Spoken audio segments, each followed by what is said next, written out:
हिंगोली शहरातील रामलीला मैदानावर खासदार हेमंत पाटील यांच्या वतीने भव्य नोकरी मेळाव्याचं आयोजन करण्यात आलं होतं। यामध्ये भारतातील नामांकित 60 कंपन्यांद्वारे एकाच दिवशी आलेल्या सर्व युवकांच्या मुलाखती घेत हिंगोली जिल्ह्यातील 504 युवकांना नोकरीचे नियुक्तीपत्र देखील देण्यात आले आहे।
तुमच्यासारखा सर्वसामान्याला हाताला काम भेटावं यासाठी प्रयत्न करणारा खासदार जर कोणी असेल तर त्याचं नाव हेमंत भाऊ पाटील आहे। मित्र ध्यानात ठेवा, आज त्या ठिकाणी व्यासपीठावर आहेत म्हणून त्यांचं तोंड भरून कौतुक करायचं नाही, पण हल्दीचा जर प्रोजेक्ट जर तुम्ही बघितला असेल तर मला वाटते की किमान त्या ठिकाणी बेरोजगार कार्यकर्त्यांना, माझ्या सर्वसामान्य घरातल्या माणसांना त्या ठिकाणी तुमच्या हाताला काम भेटणार आहे।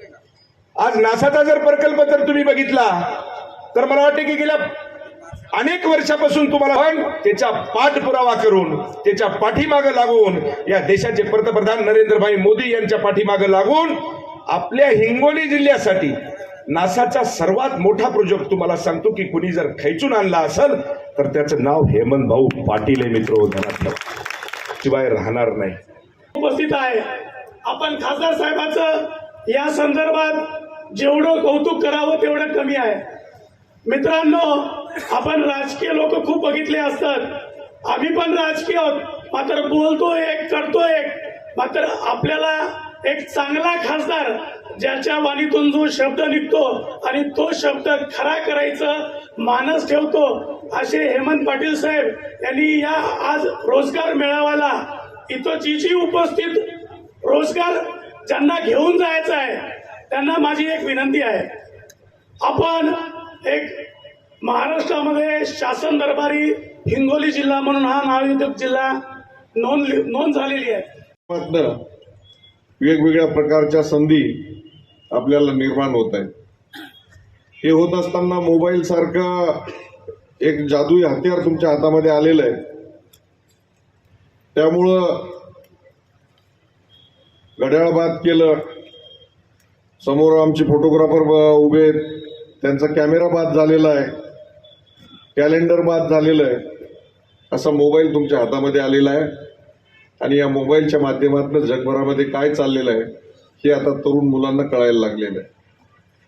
परंतु हे होत असताना आपल्या या योग्य वयामध्ये आपल्याला जर योग्य मार्गदर्शन लाभलं तर निश्चितच एक चांगलं करिअर, चांगलं भवितव्य, आयुष्याला एक चांगल्या प्रकारची दिशा ही मिळू शकते।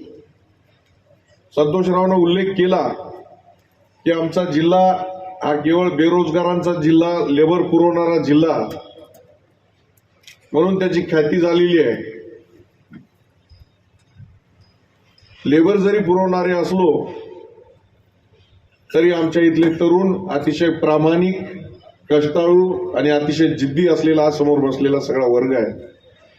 आणि मग जागा किती आहे तुमच्याकडे, वॅकन्सी किती आहे? तर मी म्हटलं तब्बल 6000 वॅकन्सी असलेल्या 60 कंपन्यांनी आपल्याकडे नोंदणी केलेली आहे। आणि तुम्ही सगळेजण या ठिकाणी जेव्हा व्हिजिट कराल स्टॉलला, तुम्ही प्रत्यक्षात जाणार आहे, मी सांगते म्हणून नाहीये, आणि तुम्हाला सांगायचं ते तुम्ही बघितलं असेल, मी स्टॉलला जाऊन भेटून आली, मी प्रत्येक HR ला बोललेली आहे। याच्यातल्या 2-3 कंपन्या तर अशा आहेत की ज्यांच्यासोबत प्रत्यक्षात मी काम करते आहे। म्हणजे इथे नेटविनची कंपनी दिसल्याबरोबर मला आनंद वाटला की नेटविन ही एक मोठी सॉफ्टवेअर कंपनी आहे ज्याचं सॉफ्टवेअर गोदावरी अर्बन मध्ये आम्ही वापरतोय, जे 5 राज्यांमध्ये काम करते, आणि तब्बल आमच्या 97 शाखांमधून नेटमिना आम्हाला कंपनी सर्व्हिस देत असते.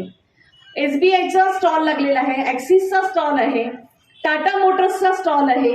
म्हणजे नामवंत कंपन्यांसोबतच काही ॲग्रोटेकमध्ये काम करणाऱ्या कंपन्या आहेत, काही इंडस्ट्रीमधल्या कंपन्या आहेत, काही मार्केटिंगमधल्या कंपन्या आहेत, सिक्युरिटी एजन्सीच्या सगळ्या कंपन्या आहेत. म्हणजे एकंदरीतच तुमच्यामध्ये असलेल्या प्रत्येकाला कुठे ना कुठे संधी मिळेल अशा पद्धतीची तरतूद या ठिकाणी इथं आलेल्या कंपन्यांच्या माध्यमातून करण्याचा प्रयत्न आपण या नोकरी महोत्सवाच्या निमित्ताने केलेला आहे.